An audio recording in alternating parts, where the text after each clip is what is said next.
Welcome to Sky Notes Astrology. In this podcast, Tracy and Lillian are joined in conversation with Dr. Laura Tad. Dr. Tad is a seasoned and spiritually oriented astrologer with over 20 years of experience. You may have heard Laura on her own Mythic Sky Storytime podcast or on the Talk Cosmos Planet Buzz podcast, where she joins the panel every month. We have a lot to talk about. Let's meet our guest. Welcome.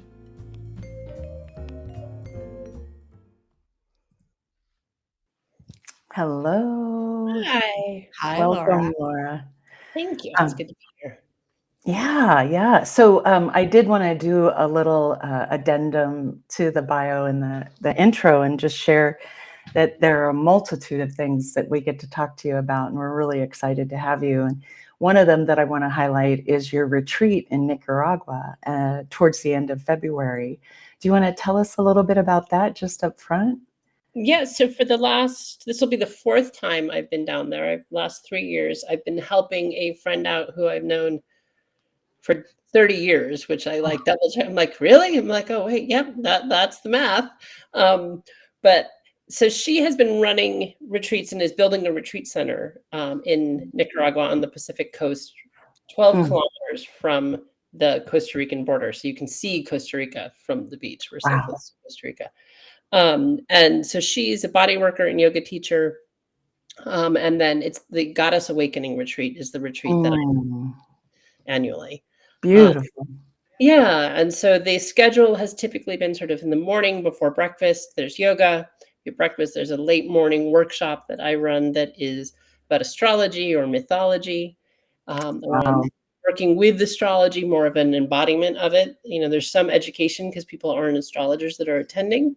But it's like how to work with the moon, how to work with Venus retrograde, because that was happening like the day we left this year, right? So how to prepare for Venus retrograde or how to work with Mercury, phases of the moon. So that there's the afternoon workshop or the late morning workshops. Afternoon is usually downtime because it's pretty hot, so you don't want to be doing too much. But you also have the opportunity of sort of going off campus, for lack of a better word. To go horseback riding or get surf lessons or zip lining, jungle. And then the evening, there's a woman that helped us out this year, and she'll be back, that does melt, which is a form of working with the fascia. So then there's a melt class after dinner every night too. So it's a combination of like being embodied and working, healing the body and mind and soul, and all on Playa El Coco, which is right where the jungle meets the ocean. So you get woken up by monkeys and can see baby sea turtles released into the sea at least once a week. They release 100 baby sea turtles. It sounds extraordinary. And you don't have to be an astrologer to attend. Not at all. No, I mean, I don't think anybody that's come has been an astrologer since I've been helping her out. Sure. So we'll put links to that for folks to check out on their own. Yeah, it's a beautiful spot. She's been running stuff down there for a decade now. So. Yeah, I've seen the photos, and Laura and I are friends, and watching her start this and get into it has been really exciting. It's been really cool to see. Yeah, and just, yummy, delicious organic food, and coconut milk for your coffee that was a coconut a half an hour before. Extraordinary. Yeah, so we have so many things to talk about, and I have my interests, but I'm curious what you would want to talk about, Laura, or what you would want to hear about, Tracy. Well, I have in my notes, because I am a Virgo sun and I have notes. On the top of the list is we were going to talk about poverty consciousness, which I'm really interested to hear about, because I've heard you speak a lot, Laura, but that's not a topic that I've heard you speak on.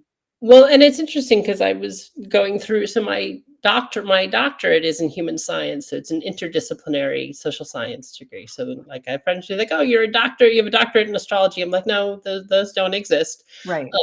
At least not in this last couple centuries. But that my dissertation, I interviewed 6 astrologers in depth about what it's like to be an astrologer in a culture, in a society that doesn't value it by and large. And it's interesting, though, to see how much, I did that research over a decade ago now. And so I do think there's been some shifts, but that the poverty consciousness that I was observing, and I think it's beyond just the astrology community, it's like anybody in the light worker healer world has a vulnerability to it of, well, we're doing the work because we want to help people, and we don't want it to be limited to those who can afford it.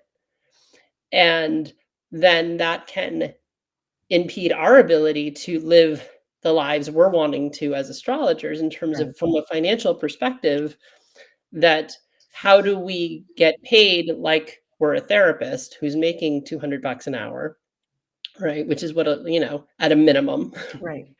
right? And have the clientele that like working with 25 people weekly that would allow you to have a financially full life, Mhm. and yet still be coming from that place of wanting to be helpful and healing and supportive and not limiting, because it's ultimately about wanting to help people Right. and not come right. And so I think a lot of people in the healing arts get caught in that poverty consciousness of not wanting to outprice the people that they want to be helping. And yet, or that because that isn't the not wanting that to be the driving force, not wanting the Right. financial piece to be what's the drive. And I think there is a need to shift some of that and to think about it as like their doctors get paid a lot. They're Yeah. get paid decently. That like other people in other helping industries are paid very well, Right. and not devaluing our work because it's I just think because of the pervading, and it is shifting, but attitude around astrology, there can be a hesitation to charge what we're worth Yeah. as well, right? Yes. Or You're and there can be clients who say, if you mean to help, then you shouldn't charge me money. How right, could you charge me money? So there's an entire perception outside of the individual astrologer that's saying, like you're saying it very clearly, that yeah. devalues the work. And I've seen it within the astrology community of some Yeah. astrologers criticizing other astrologers for what they charge. Oh, Or, I threw out a question years ago on a Facebook group, astrology group, was saying, how do people handle if somebody's bought a gift for a client or for a oh, friend, right. Yeah. right? And that gift was purchased 3 years ago, and I now charge more than what they purchased. How do you navigate that? Right. Is it monetary? Okay, they get a discount based on what was paid for, Right. or do you just give them the reading for free? Right. Because or for the a reading was paid for regardless if it was what I charged a decade ago versus now. So And let's say it's $100 more now. Your question right, is, do you get the $100? Do you forego the $100 right, or forfeit it? Or do you even honor the certificate, right? right, In many places, a gift certificate is limited in terms of right, its time. exactly. And so and the number of people who were enraged by the idea that that somebody would ask for the difference Mm, was wow. astounding.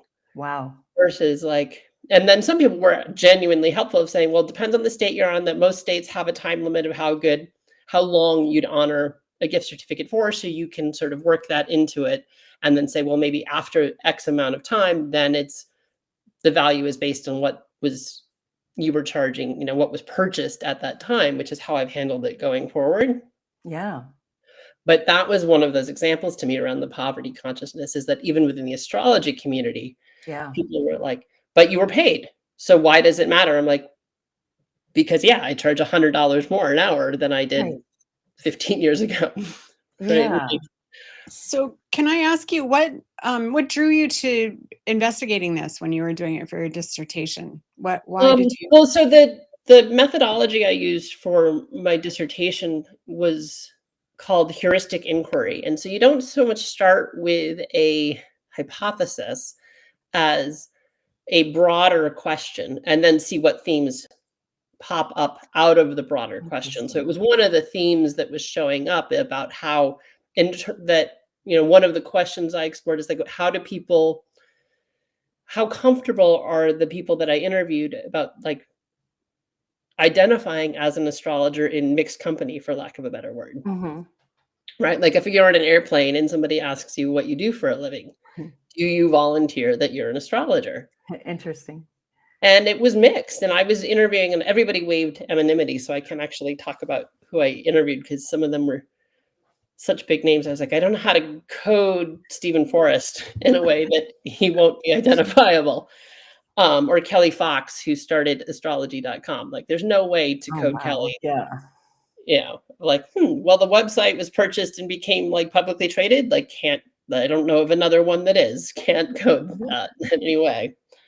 And so it was within that exploration that it was coming up. So it wasn't so much that, I mean, I had witnessed it myself, but it was in asking the 6 people that I interviewed what their experience has been in being an astrologer and what they've observed, that I was seeing that come in as a theme. And again, that was 12 years ago, 15 or 13 years ago now that I was doing the research. So I think that with the newer generation that's coming in an astrologer, there's different challenges that I see coming in.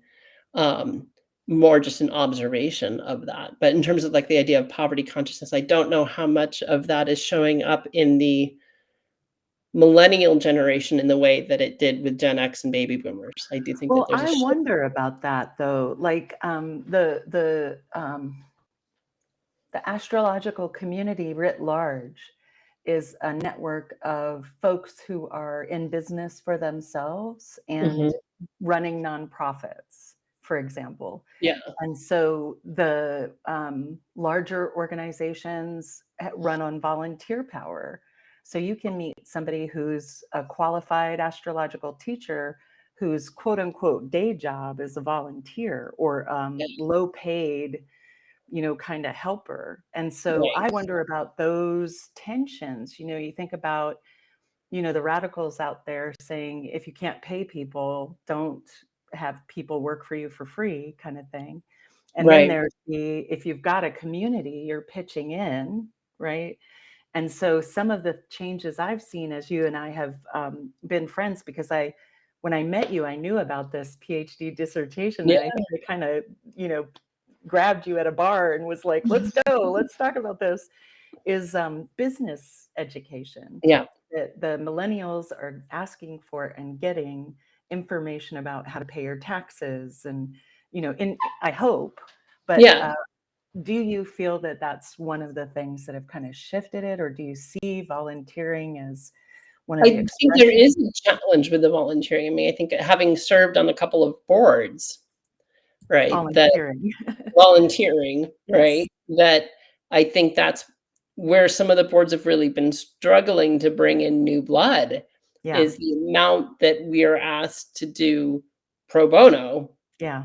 is a lot often. Yeah. And that some of the younger generations, like, they're like, nope, I am not willing to give you, 8 hours of a week of my time for free. And there's Right. not necessarily anything wrong with that, right? I No, think I that don't think there is so. something that's needing to be examined Yeah.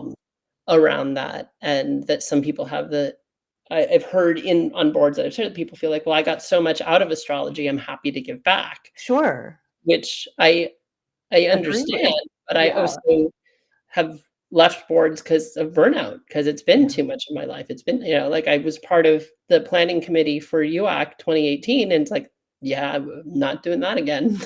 A Herculean task, right? They want to, they've reached out to see if I can give them some advice of how I've done things Mhm. last round, and I'm happy to talk to the people that are involved with this Right. upcoming next year.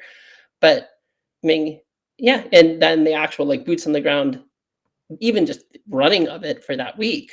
1,000 people, 1,000 plus people. I think It's we had 1,200 people and 75 vendors and 100 and something speakers. I amazing. mean, you know, it Herculean, a Herc Herculean task. Yeah.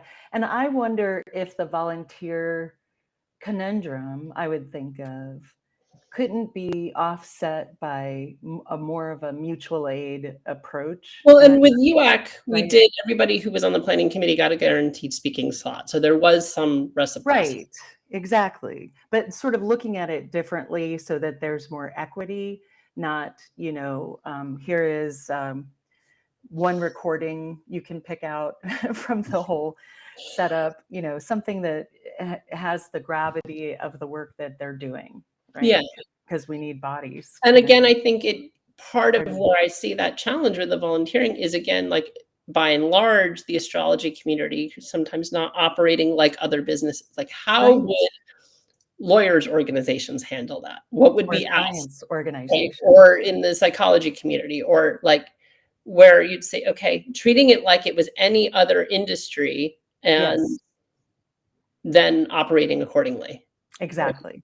I think is an area of growth that I was seeing is, and there's a lot of shifts going on in the world right now. Absolutely. Absolutely. And then in terms of poverty consciousness, I can't help but think about, the state of our economy and how it may not be helpful just to trade your time for education these days. um, Yeah. And really honoring ourselves, what we have to offer, Absolutely. really seeing it as, like, rather than saying, like, even charging more than therapists, because if I can help you with something that was going to take 6 sessions with your shrink and it's one, I should at least be charging what they're charging. Absolutely. Absolutely. And I firmly believe that astrologers, by and large, and maybe it's the astrologers I've seen, because I got to see really high quality astrologers through NORWAC. And so they do so much more work than you would imagine, Yeah. contextualizing the astrology so that it's not unbound to reality. And I think that that's a precious thing that we provide. So Yeah. yeah. And then there's the other side where, like, I've heard stories of people who've paid astronomical amounts of money for a reading. Yeah. And there's that side of it too, where I'm like, well, okay, that's one approach, to charge somebody like $5,000 for an hour reading. It is one approach. My Imagine I goodness. will ever be in that camp. So interesting. It's so interesting. I once purchased for a friend when I was at Microsoft a reading with Rob Hand. And, for me, I think I did 3 classes with him and then 1 reading. And it just blew my mind. It changed how my little brains worked. And so I kind of expected that because I don't have a lot of objectivity. And my friend came back and he went, "Oh, you didn't describe any of my phobias." And I was like, "I'm sorry. Why did you? I'm so sorry." And it just hit me, right? Like, even if you've got the right price, the right quality, you need the right client, right? And that guy did not need Rob Hand to show him his chart. He was perfectly fine without it. Or I mean, I find even with clients, it's like we cover what we're supposed to cover in It's that. in the chart. There's a piece of it there's a magic to it in that way, right? Like, I may see more than I talk about, or it's not the time to bring it up, and they're not in a place where they would be receptive.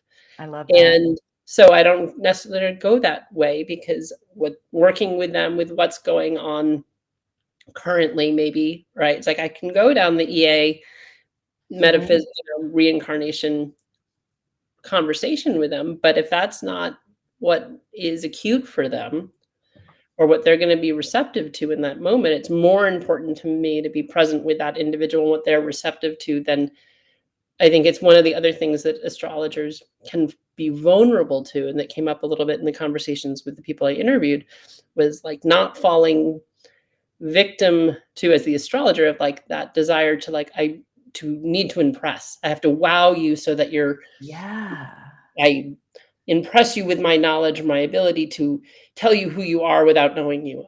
Yeah. Being really conscious of like that not being my intention. That might happen, but that isn't my intention in talking to you, is not to like get you to be blown away by what I have to tell you.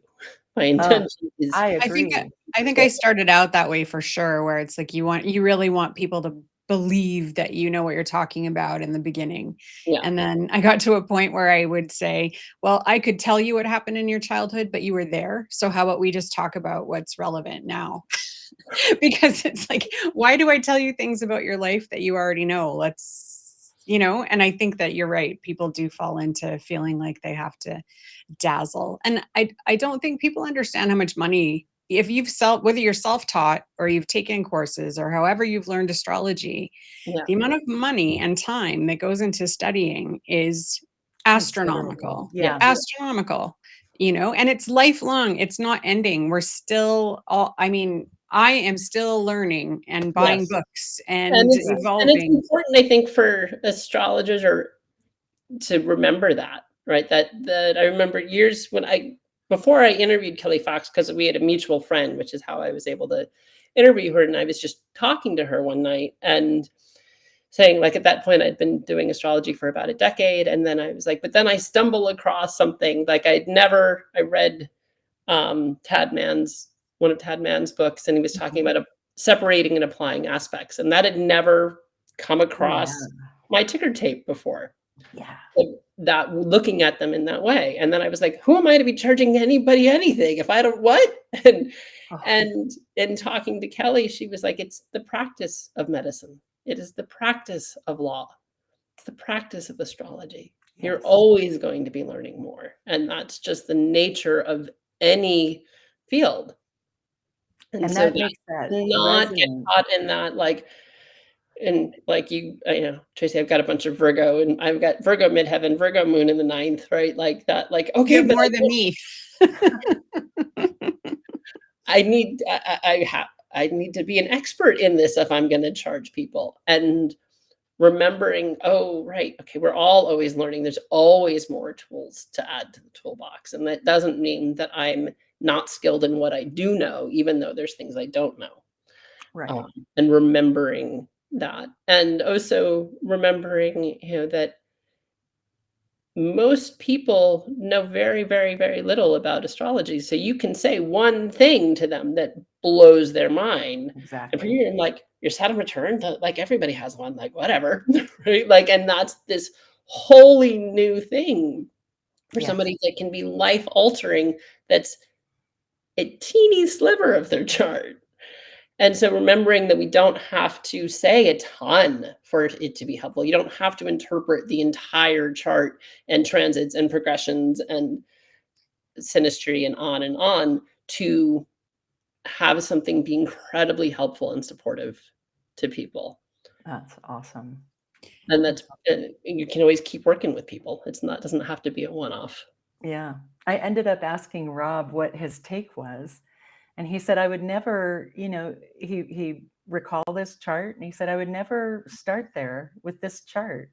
And I was like, I can see it. I can see it in the chart. And it just was interesting, right? Like it's not a critique, like you're saying, there's so much depth, right? But like, it's so hard to meet people where they are. But yeah, this is great. And we're almost at the halfway point. We wanted to kind of give time to family dynamics and the work that you do with that in astrology. Sure. I mean, it's really looking, and maybe we'll go into it more after the halfway point, but looking at astrology from a family systems perspective is really what led me going back to school. Oh, wow. So my story with astrology, right? I was raised by hippies. It was always kind of around. I've never not known that I have a Sag rising like my dad. It was always in my purview. And apparently my chart was hung above my crib as an infant. So I just absorbed it by osmosis as a newborn. The only one of my 4 siblings, like, has 5 kids. I'm the only one that happened for. Wow. But so when I was in undergrad, I went to Antioch University in Santa Barbara for undergrad. And when I was there, I joined a women's group that was using astrology to help frame what was going on in the lives of the women in the group. And that's really where I got bit by the bug. And ended up doing a 1.5-year training with a therapist that ran the group. And then went into, after undergrad, started a clinical psychology master's and dropped out because I couldn't stand how it was being approached, because it was so devoid of a spiritual, transpersonal perspective that it really was not resonating with me. And I stumbled across Aaron Sullivan's book on family dynamics. in astrology.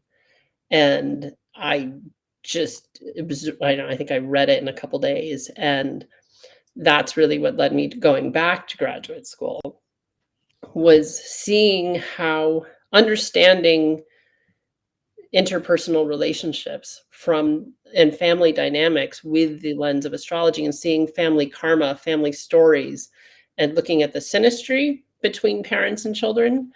And one of these like aha moments, I was actually at a psychology conference, and it had nothing to do with the lecture that I was listening to, but I guess my mind wandered with my Mercury and Gemini, and had this aha moment that our charts are the transits our parents were experiencing when we were born. Right. And therefore, they're never really done with those transits. Wow. Because our existence, so it's our synastry, it's our relationship with them, but we are a surrogate for blocking that moment in time for them to keep working on things from a karmic perspective. So like my dad is never done with his Saturn return because I was born. Like, and you've got 4 siblings, right? Yeah. So there are 5 different five different things versions. for him. Yeah. Yeah. And so that was really the entry point to it. That aha, That's heavy. corresponding with reading Aaron's book, became this piece that just felt so fundamental to understand parent-child relationship, whether you're dealing with adult children or young children. Yeah.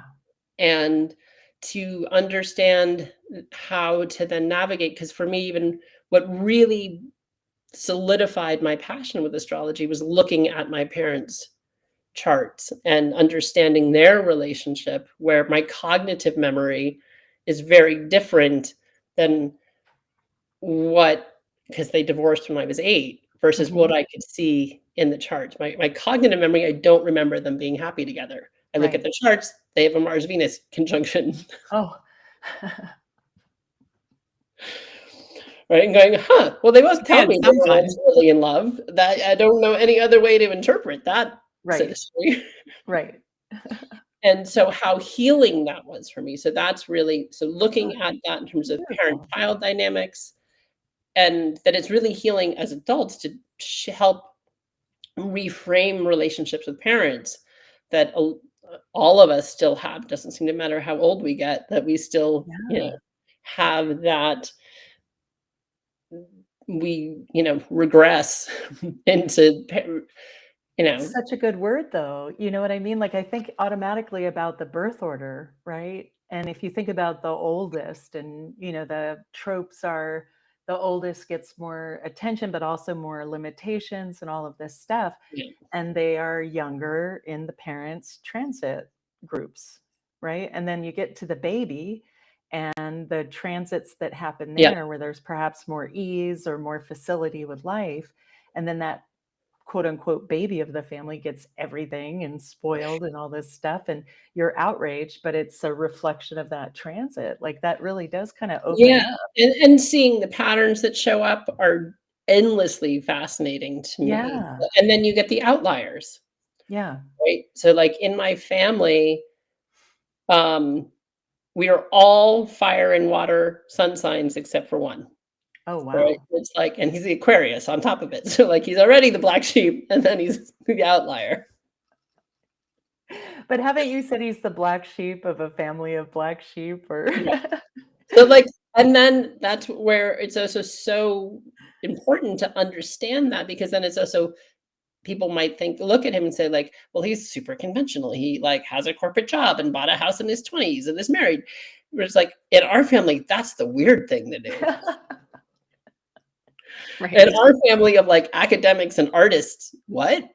I have to interrupt just to hear this story about your stepmom and what happened to her and your sister during COVID. Do you mind sharing? I'll share a little bit of their story. Yeah. So they were part of this project that still goes on, that's out of Hamburg, Germany, where this company that has this ship called the Aventur, they're wanting to demonstrate how we can move goods around the planet by ship and not pollute the ocean, because the big tankers that have like, the container ships, it's one of the most polluting things on the planet. And so this project is showing like, look, we can go from Germany to Central America and get coffee and chocolate and rum and be wind powered and not pollute the ocean in the process. And so part of this project is you can pay to be part of the crew to sail different legs of the journey. And so they had planned on being the part of the leg that was Hamburg to the Caribbean, so the first main leg. And they got some delayed a couple times because there were storms in the Black Sea, so it took a little longer to get out of Europe. And the few things that they had weather-wise, because it's wind powered, so like can't go anywhere if there's a wind,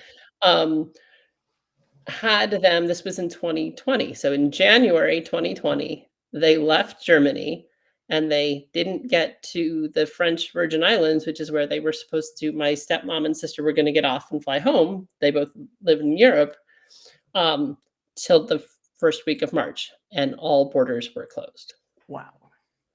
And they didn't even know that lockdowns and COVID was happening, because after they left the Azores, they had zero communication with the outside world for like 3 weeks. Wow. During the crossing. And so they get there and they're not allowed to disembark. Not only are they, because like the borders are closed and so you can't fly out, they couldn't get off the boat. They were able to get supplies in terms of like food and water. And they were able to pick up the rum they were getting in the Caribbean. Sorry. Back to Germany. But they weren't allowed off the boat. Wow. And we only had contact with them when they were close to a dock, so then we could be, on an app and chatting to even check in with them and see how things have been going. And because all the borders globally were closed, they kept going to the ports that they had agreed, like planned on going, but border was closed after border was closed after border. And it also meant that the crew couldn't shift over. Wow. So my stepmom and sister were supposed to get off in the Caribbean and new people were supposed to come on. That couldn't happen. So eventually it had to be decided that like everybody was staying on the boat, because they were the crew the entire time. Wow. So it was supposed to be 6 weeks, was 7 months. They didn't, so they got back to Germany in August, or like end of July.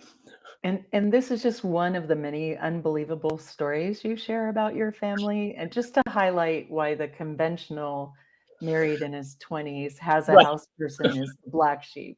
Yes. Yeah. And so yeah, it was a life-changing journey, I think, my sister met her partner on the boat. He was part of the actual like paid crew. So life-altering for her because she met her partner. And you're immediately, it's like, immediately meet mom, and you live together for the first 6 months of your relationship. Wow. But yeah, we definitely, there's a bunch of, doing things in unusual ways. Yeah. For sure. And I have a question about how it started when you were quite young, that I'd like to see. I'd like to hear about how it manifests now, which is, I was not raised knowing that my mom's, son was on my IC, right? Uh-huh. So I don't know what difference that would make. Do you feel like that made a significant difference to have that information, or did you all talk about it as a family periodically? I remember as a child, though, I only had a little bit of the information, and so it more just made me annoyed when my mom and godmother, my godmother was an astrologer. She gave me my first, she gave me Isabel Hickey's book. She gave me my first books on astrology. But that they would speak in astrobabble. And so I just felt annoyed as a child because I didn't understand what they were talking about when they'd be like, well, Mars is retrograde and blah, blah, blah, blah. I'm like, I can't contribute to the conversation. This isn't fair. And you're right. That is not fair. But I was 10, so, you know. Well, you certainly caught up and But I surpassed. do think, you know, as I got a little older, I had my first sort of like real professional astrology reading with Tom Brady, who's Mhm. in New Mexico, um, when I was 16. Mm, And, you know, as opposed to my godmother who was like, it was sort of like around and she talked about it a little bit, but yeah. actually like full on reading was with Tom Brady. And it was so profoundly helpful because he Mm, was able to see, again, sort of like parent-child dynamics in a way that it validated my experience, wow. which as a 16-year-old is everything as a Yeah. teenager to have your experiences validated. Yeah. Um, and and so, yeah, I think again, it gets back to just that interpersonal relationship and using astrology to understand where there's challenge and where there's ease, um, and understanding too, you know, when I've worked with parents and looking at their kids' charts that are younger children, helping them with how to raise their children and seeing things. Actually, my talk at UAC, I used an example of a client who she and her daughter have everything but the moon on the lower half of the chart, and her Mm, son, her child, male child, has it exactly flipped, and mhm, he has everything at the top except for the moon. mm. And in just observing her parenting, you could, a more traditional psychologist would be concerned with what's called differential parenting, when you parent one child radically differently than the other. And it's pervasive in their household. And yet you look at the charts and you're like, well, there's no way around it. Yeah. Right. And so then it helps in supporting her in how to parent and seeing, oh, them making their whole lives about her son makes sense when his whole chart is above the horizon and theirs are below. So that reframing really does Yeah. help. Yeah.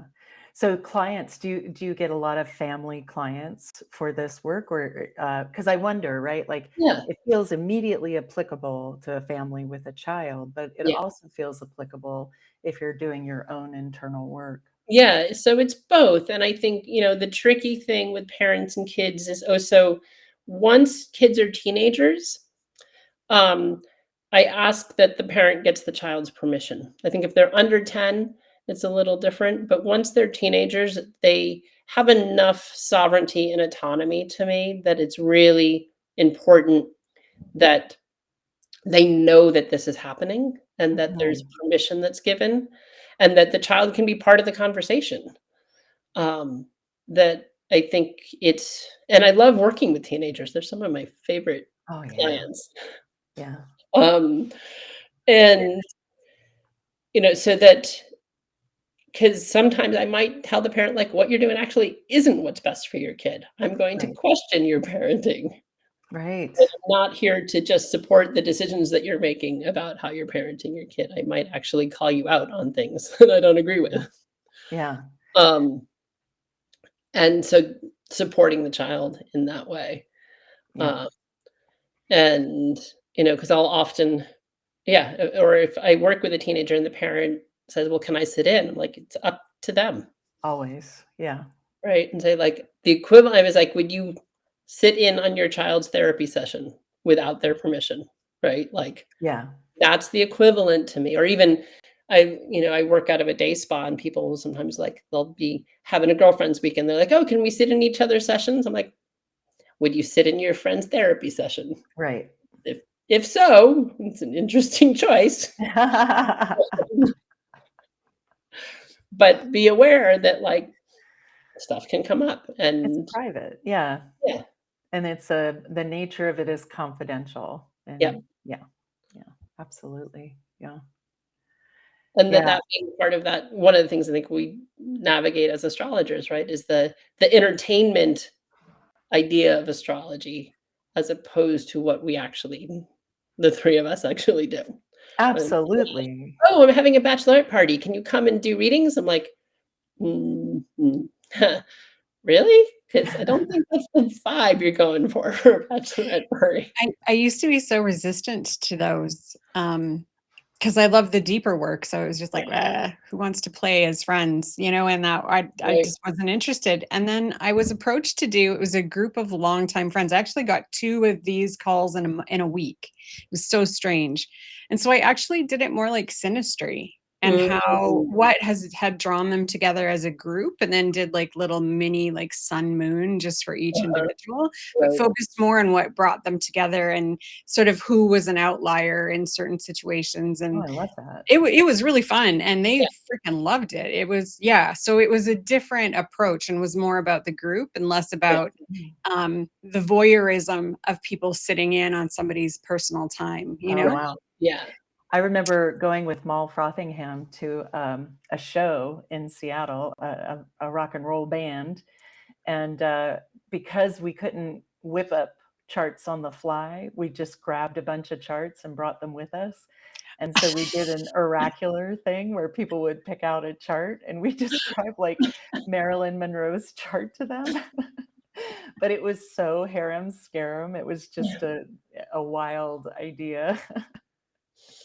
Yeah, I mean, I have done like the parties occasionally, and I'm very It's similar. not I've the done sort of same. similar thing of like sun moon sort of thing. And I like that idea though, of like if it's a small enough group of doing the synastry. Yeah, they were Um, both groups of 8. It was just strange that they Oh, were like, it was the exact same sort of situation at the same time. It was really odd. But yeah, it was 8 people and it was kind of perfect.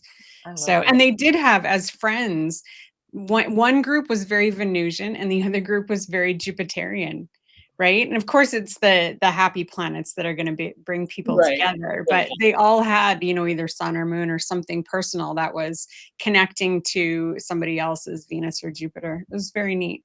Yeah. Yeah. And Yeah. those are always interesting when I have done like friends back to back. And it's like, oh, right, there's another. I'm like, wait, am I looking at the right chart? Because I just looked at that moon at that degree. What's cool? I'm like, oh no, okay, right person, but I'm Well, okay. that is, and that's another interesting thing. It took me years to realize that my husband's Mars conjunct Sun was the same or similar to his brother's Mars conjunct Sun, and how that feeds into how he is every day, and then looking at how his Mars placements with his parents interact, or Yeah. even they have Saturn and Pluto conjunct in Leo. So I find those folks to be very active. Well, Yeah. do you think too, like, I think that people who don't understand astrology or don't want to or whatever, I don't think they comprehend the odds of, like, I'm thinking about my husband's family, 9 children, Mm. 6 of them have the same moon sign, which is the same as the mom's. The odds of that is astronomical. Right. Like, I mean, and the those. fact that they all but one have a fixed moon, like, just these interesting patterns that it's like, you can't make that up. Like, No. that is not chance. That part to me, like, is just endlessly fascinating to Yeah. me about how those patterns show up. I mean, like, I have that. I've seen it with clients. My family. It's like, right. So it's my dad and I. It's also one of my brothers. I have one of my brothers, my dad, me, and my stepmom all have Sag risings. Oh, Wow. Right. There's like, And like that changes every 4 minutes. right. The degree of the ascendant. Like, so the fact that you guys can have the same ascendant, like, come on, that just, you can't yeah. make it up. You Or can't. my dad and I and another one of my brothers have our Marses within degrees of each other in Leo. Right? Wow. Like 26, 27, 28. And then Wow. another brother that has a 1-degree Virgo. So it's like if he had born 4 days earlier, he'd be there too. He was trying. Is that the Aquarius? Because that's not No, right. Oh, no, yeah, that purposefully having to be right. Yeah. And so Yeah. it's and they show these patterns are just they show up so and then when there's the outlier, right? And you're like over and over and over and over again, and then wait, what?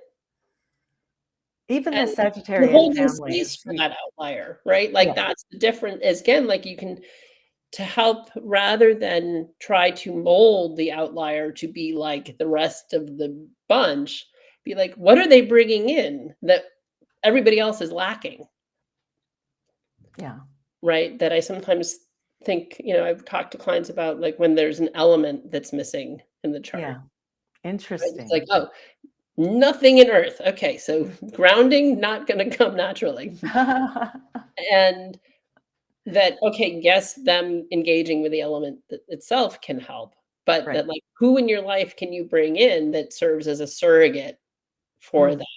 that Mhm. then helps balance that for you, even though it's unfamiliar and like a foreign language in some ways. It's like that it does exist in your chart, even if nothing's in that sign.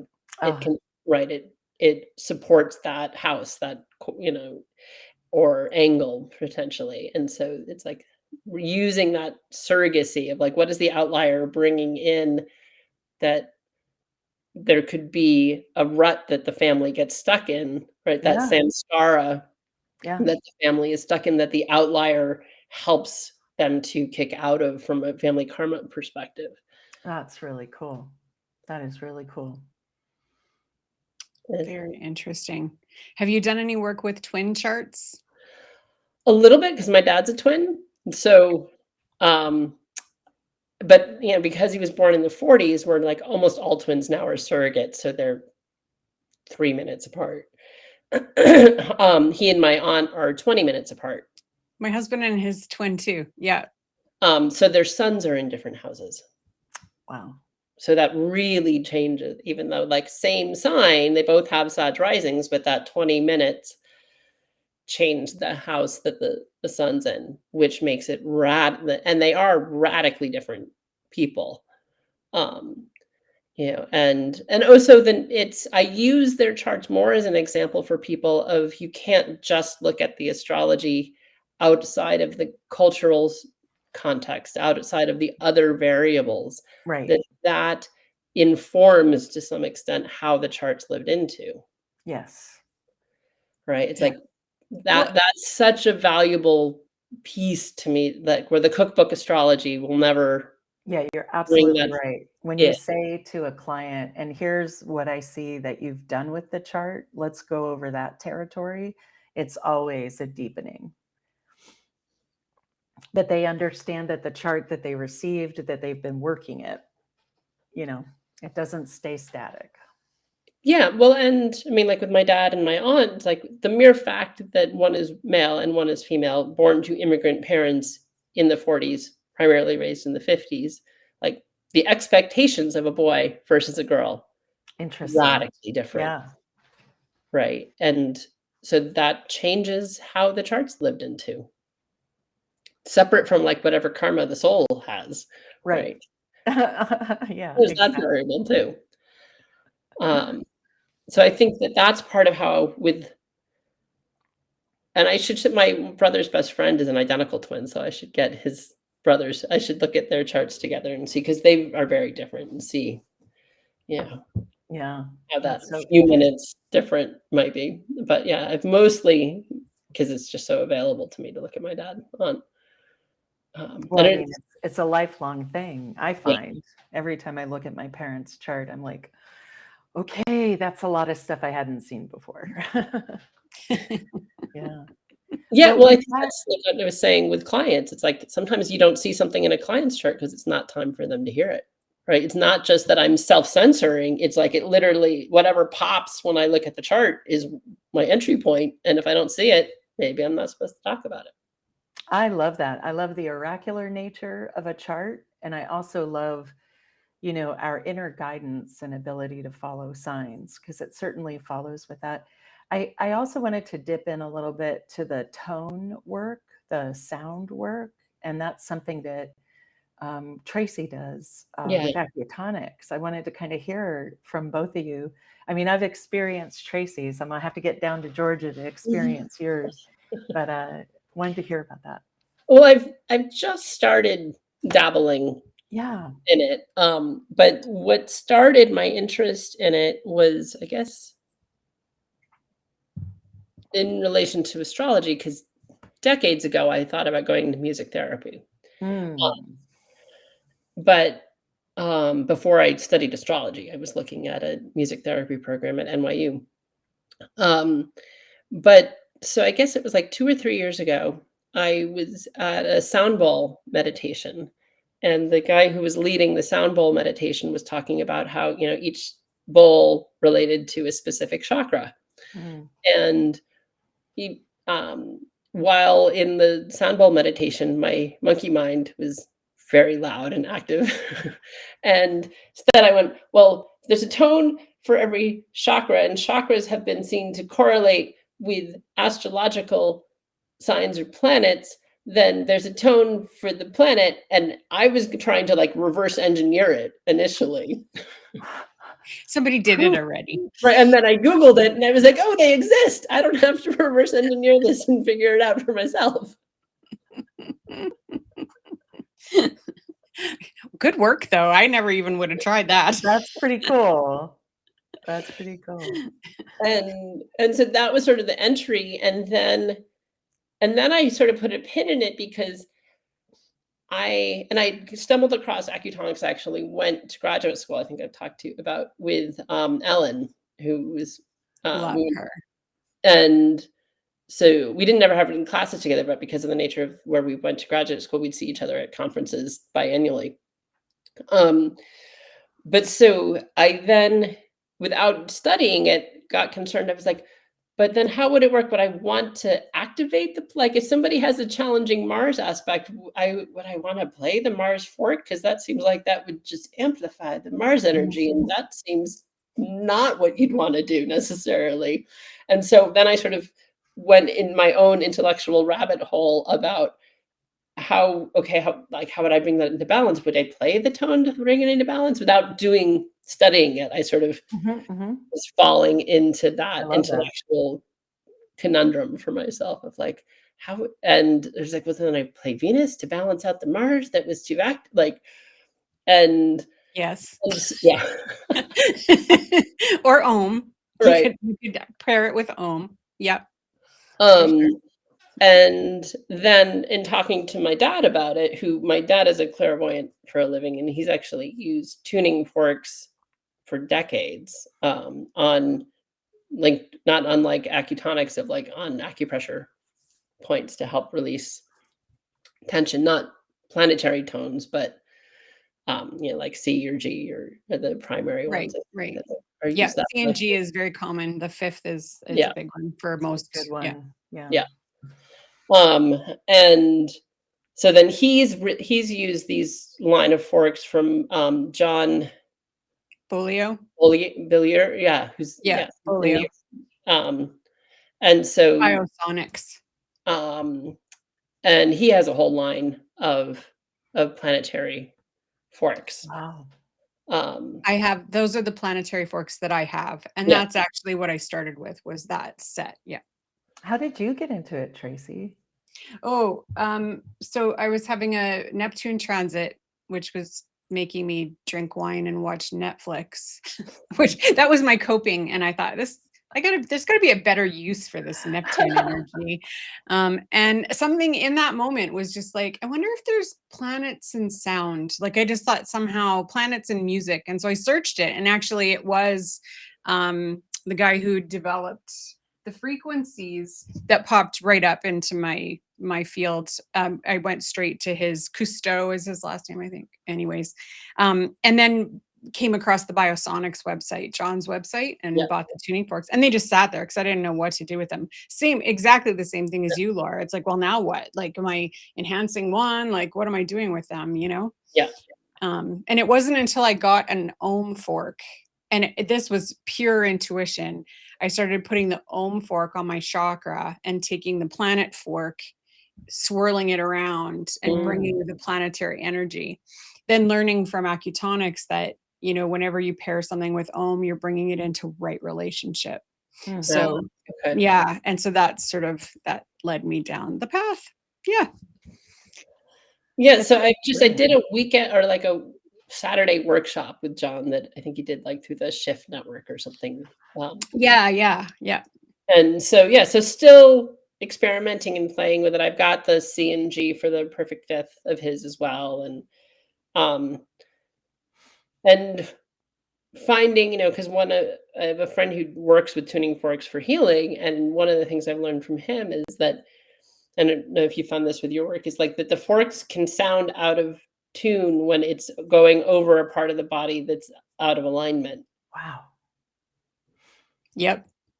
And it's wild. And so like there's certain times where like forks are like, oh, those blend, planetary ones, but like, oh, those blend well together. And other times are like, oh my God, it's like That's Oh, all of them. All of my tools. The chimes do it. All of them. I can start a session and like I usually bring in the tones we're going to work with, and I can have a chime sound off, totally out of tune, and I'm like, oh, I guess that's what we're going to work with today because that is very off. It sounds terrible. So yeah, it's wild. Absolutely Yeah. wild. Yeah, and it's not just, you don't have to have a trained ear, because Yeah. we were doing a group session on somebody and we had bells, and I was ringing the bell and bringing it through the field. And it was so obvious that everybody in the room stopped and looked. They were trying to see where I had found it in the field, because it literally, like, the bell went flat. Yeah. Right? It's ringing, ringing, and then just dulled when we hit this whatever point in the field. It's amazing. Yeah. A bit addictive. Yeah. So it's really, so I'm still playing, but I feel like this is my way into the part of my brain that like 30 years ago wanted to study music therapy.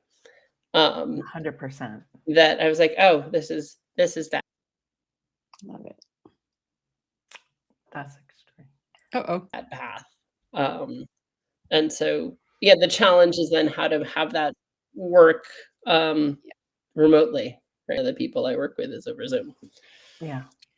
Yep. Mary Burt Kelly she's in Dallas, I think, is one of our senior teachers, and she does a lot of distance work. So she's got actually some great videos on YouTube about doing distance work and how to work with people and working in the field. And so if you're interested, yeah, she's got some great information there. It's very cool. Yeah. Yeah. So there's always more to learn. Oh, yeah. So I had a couple of questions since we have a little bit of time. I was curious, when we were talking about poverty consciousness, were you looking at charts at all when you were doing that work, or was it more just in dialogue? More in dialogue, yeah. The people that I interviewed for my dissertation, I did look at my synastry with all of them. It's actually how, like, I reached out I was debating between Stephen Forrest and Richard Tarnas, and then I looked at my synastry and composite. I was like, oh, I have a Sun Mercury conjunction with Stephen. Guess that's who I'm going to talk to. But no, so I haven't looked at it that way. I do think for myself, I could see why that's something I've honed in on as a South Node Taurus, North Node Scorpio. I could see why that, for myself, that would be a theme that would pop up for me, because it's a theme for me, right? Right. And so there's always that sort of bleed through and through line of, right? That again is a pattern, like in my family, of the amount that shows up is sort of insane. Like, right. I have flip nodes from my dad, same as my stepmom. My mom and brother have nodes in the second and eighth house. Like, the amount that theme shows up in my world is huge. Yeah. And I think that nodal axis has a lot to do with poverty consciousness or scarcity mentality, right? Yeah. Yeah. Well, I think it's like most things when we're talking astrology or, psychology, we find themes, like, so we're talking poverty consciousness, but it's going to show up differently in the chart based on where the motivation from that comes from. So I think about, for me, I have Saturn conjunct the second house cusp trine my sun. It's more about knowing enough and being, enough of an authority to charge, right? Yeah. So it's going to be different depending on how it shows up in people's charts, right? Yeah, for sure. Like, what's the underlying, like, okay, is it like, well, I can't charge unless I know everything? Or as opposed to, I have a Sagittarius cusp on my second house, so I tend to want it to be spiritual, but I do not want it to inhibit me whatsoever.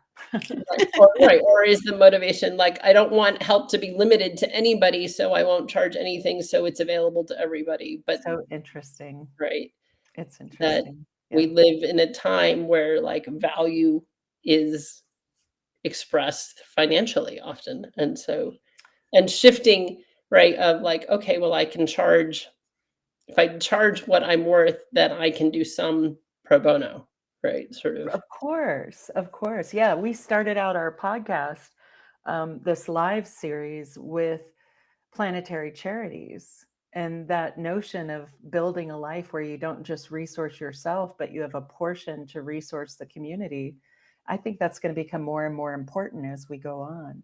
But to be clear about where that boundary is and Yeah. not have it be a river of your resources is important. Yeah. Yeah.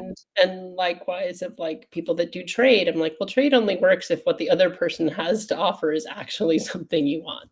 Yeah, Or need. Yeah, absolutely. yeah. So true.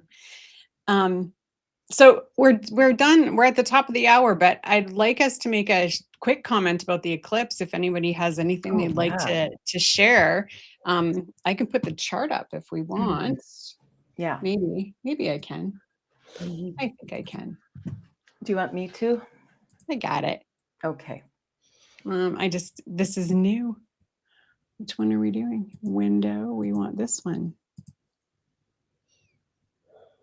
There it is. So I did it for New York because, Okay. so it's over on you guys' side of the world. But man, like the first word that comes to mind here is just change, Mhm. resolving, Yeah. What about you guys? Yeah. I mean, definitely, I think change, I feel like, to these eclipses in general, and actually on the Planet Buzz episode I did Oh, yeah. a week and a half ago, we talked about this eclipse. And I think there's a piece too that I think that Pisces Virgo polarity has a lot to do with truth, right? And so but universal truth, right, is more Pisces. And then so like what's real, what's truth? And with everything that's going on in the States right now, thinking about how like the openings to the Declaration of Independence, we hold these truths to be self-evident. Right. Feels very much about what is in the air right now. And what has been hidden, right? Because eclipses both reveal and hide things. Yes. So what's coming to light, what's being illuminated, and what is still in shadow, literally, and is shadow work to be doing as well. What are we not looking at that we could be more, with Virgo, have that discerning eye, that Exactly. valuable critical thinking perspective, that is what I think we're being called to give attention to Yeah. in these coming days. I've heard a lot about letting go, and I can see boundaries in this one in terms of, creating your boundaries, and then the ending I see in the 8th, but that's just because of the placement in New York. I think it's interesting in the surfacing of Mercury, language, finding language for what's going on now, maybe even inside of all of the chaos of it. I'll give you an example that is political, but hopefully not too kooky. Sometimes I'll go to the conservative section of Reddit, and there are people who are really, really angry that the First Amendment is being attacked, and they don't see a reason for it. And there were people commenting on the Florida decision to give up on all or most vaccinations. And they were saying that's a pendulum swing too far. And it is the first time I've heard in that particular sort of focus group of one group where people accepted that the pendulum could swing too far and it may have to come back. And so that was interesting, an interesting swing back. So I wonder if we'll see some of that. One of the things that I talked about when I talked about Saturn going back into Pisces for its last time, is I pretty much called it the fuck around and find out phase of Saturn, because I mean it's at the end of the zodiac. It's not just at the end of a sign. And so it's at the end of a 30-year cycle, wrapped up in, very obviously in this eclipse. And so and that goes for everybody. I think everybody, if you're sitting back and sort of watching what's happening without doing anything to help, you'll find out what that brings. If you've been adding to the damage, you're going to find out what that brings. And I just feel like the thing that pops into my head when I see everything at 29 and 2 degrees, is that big shifts are coming, but there's very little here showing us what that looks like. Yeah. Everybody's still trying to decide what it looks like. Do you know what I mean? Yeah. And so there's like this void. Yeah. Yeah, go ahead. And it's always a potent point, and there's anything at 29:01, but that this point in the sky keeps re-kicking a kite over and over and over and over. And like, kites are typically unusual. You don't get a kite like for 4 months straight. Right. It involves different planets.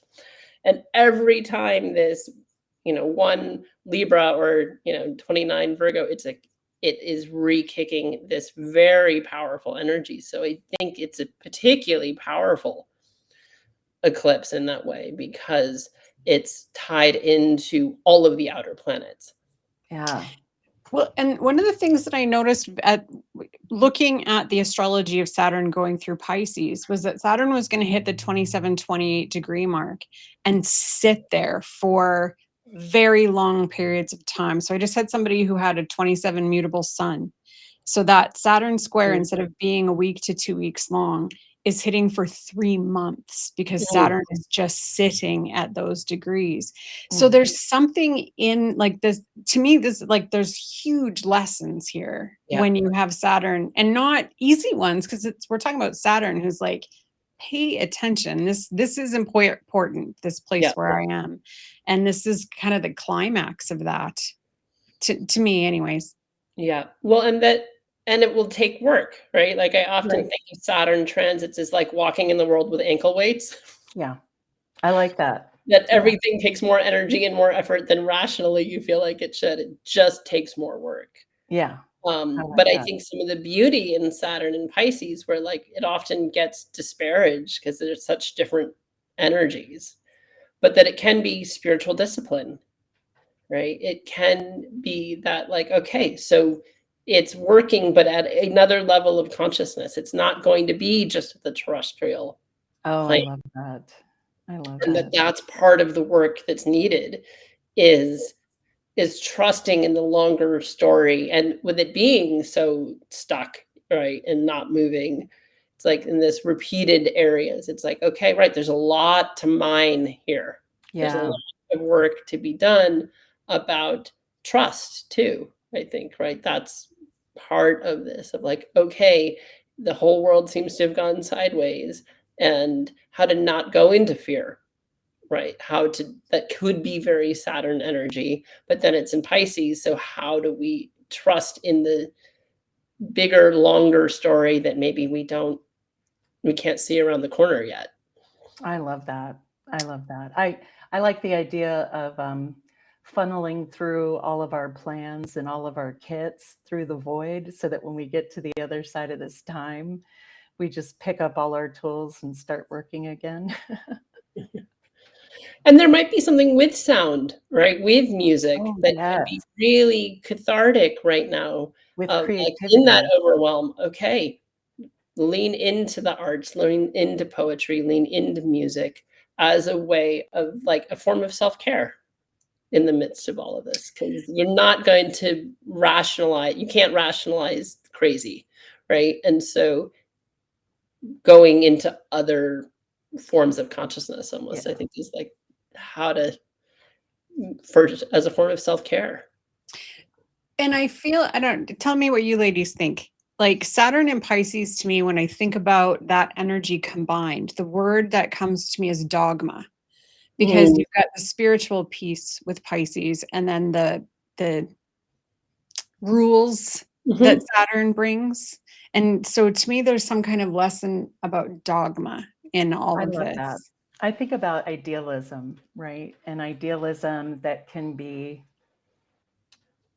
I mean, I think of Saturn and Pisces, I think of how sad it can get. You know, they're sort of melancholy, both of those things. And so for me, it becomes, you know, what are the, like you're saying, Laura, what can you go outside and touch to change the vibe? What can you move on? And in that idealism, it would be easy to like, I don't know, it's sort of like backing yourself into a corner that you want things to be so perfect that there's no way for them to actually exist. You know what I mean? I think that could happen with both of them, with the rules and the idealism. But what I've found mostly is that touching into something cheerful, genuine, winsome, innocent is more of a healing balm for these folks because Mhm. it's the illusion of everything that's getting them. Yeah, I mean, I think there's layers with that because I could see that dogma piece or like Sure. spiritual authority, right? Which could be like the Pope sort of energy, even though the current Pope is unusual. Right? But that sort of, right, like spiritual law, right? Yeah. But it could be that that's dogmatic and unyielding and persecutory, or it could be like that spiritual truth, the universal truths that are That is harsh. that That could be is, seen as spiritual, law, but not in a, yeah, again, like it doesn't have to be persecutory. Maybe it's just a constant, even if that constant is change. I Right. like that. And I think about Sam Reynolds' Zodiac Mafia and how he says Pisces is in the mafia because they think they're karma. And so you've got Pisces, but all of a sudden you're like, hey, I'm going to get you because you did it wrong. And you have no idea what's going on because you're in Pisces. Exactly. So do you have any recommendations for people to work with this eclipse energy or work on their poverty consciousness or Well, I think with the poverty consciousness, part of it's like even becoming cognizant that that's going on is the first step. And um, I think part of that it really is like really recognizing the value of what you have to offer, right? That just because the majority of the country thinks that it's pseudoscience and entertainment doesn't mean it isn't really like that what you have to offer is not incredible valuable and important, and that like yeah chart like recognizing your own value is the first part and like charging what Accordingly. Yeah, accordingly, I and agree. that the right people find you, the right clients find you, yeah, and so being okay with valuing yourself more, and that doesn't mean you aren't helping people, and who knows, you could work. I've got clients who have a lot of sway in the world, and it's like, Yeah, okay, well, if I help them and then they work for nonprofits that are doing incredible stuff in the world, maybe that's how a different population is supported, even if that population is not my clients. I'm helping them indirectly that's by having beautiful. a client who is, right? And so understanding that interrelationship, and the cross pollination that can happen, and so you can still be helpful to everybody. right. Right. Love it. Excellent. Well, we should sign off. Should. But This has been but great. Laura, there's a moon journal before Oh, we go. We yes. wanted you to tell people about I your just moon saw your journal. link go up. Yeah. Yes, it just went up last night, so it just came out. Yeah. I So was I'll like, put I was trying to find. I was like, okay, because yesterday I was like, oh, can't do it with like things were like just about to change. I was like, 29 degrees is not a time where I'm putting something out, and I was like, okay. Um, because what I think Mercury was changed signs yesterday. So I was like, I'm not putting out a journal with Mercury at 29 degrees. Right. Smart. But so it's a lunar, it's there's opportunities to explore each of the 8 phases of the moon. And I have 13 cycles of that. So you can start at any point, so it doesn't have calendar dates in it. Cool. So it isn't time bound. And prompts for each phase. So you can work with each phase of the moon and do some reflection on it. And based on the phase, and then there's an area you want to track the sign that it's in for yourself. And then so that it isn't time bound, I've on my website where you can purchase it. I've got lunar calendars for the next year, a little over a year. So it's pretty easy to Google when, is the next first quarter moon, but then that's just there with the sign. So if folks want to be tracking so they can track the phases, and Nice. So just prompts for each, and to start working, seeing for yourself. So there's some sort of magic piece of that, right? Of like, if you're wanting to invoke stuff typically during a new moon, usually not during an eclipse, you want to be a little more wary about invoking things. But for most new moons, it's a really good time to call stuff in. And so, working with it in that way, and also just reflecting for yourselves, and it being a way of having some ritual with it, or just paying more attention to the cycles that are going on, whether we pay attention to them or not. And so, so there's the prompts, and then some pages for each phase if you want to do some journaling. And then, Nice. Well, when we put the episode up on YouTube, I'll make sure that the link goes into the comments, the description. So yeah, for sure. So people can have access to it. It's such a great way to start learning transits, to start practicing kind of watching what's going on in the sky. And, if people want to take it a step further and see which house it's in, it's a really good way to practice, to look at your chart that way. So yeah, I mean, and choosing the moon, I think, is a really accessible way in. But I think any of those things have, I remember years ago, I was at work when I was working at the university, I was getting my doctorate, and I was just it was just particularly my fuse was I was ready to just scream at everybody. And I was okay, what is going on? And then I pulled up the chart and I was oh, Mars is conjunct my moon, so I just need to not talk to anybody for 2 days. Right. And then it'll be fun. Well, this has been lovely, and we'll have to have you on sooner to when your Nicaragua trip is happening. Yes, I think it's the 21st of February is when it's. Yeah, I think so. It's the Saturday to Saturday, the last week of February. So cool. That's just so cool. But thank you so much, and we look forward to seeing you again. Yeah, and it's great to be here. Thanks for having me. Great chatting with you. Thank you so much.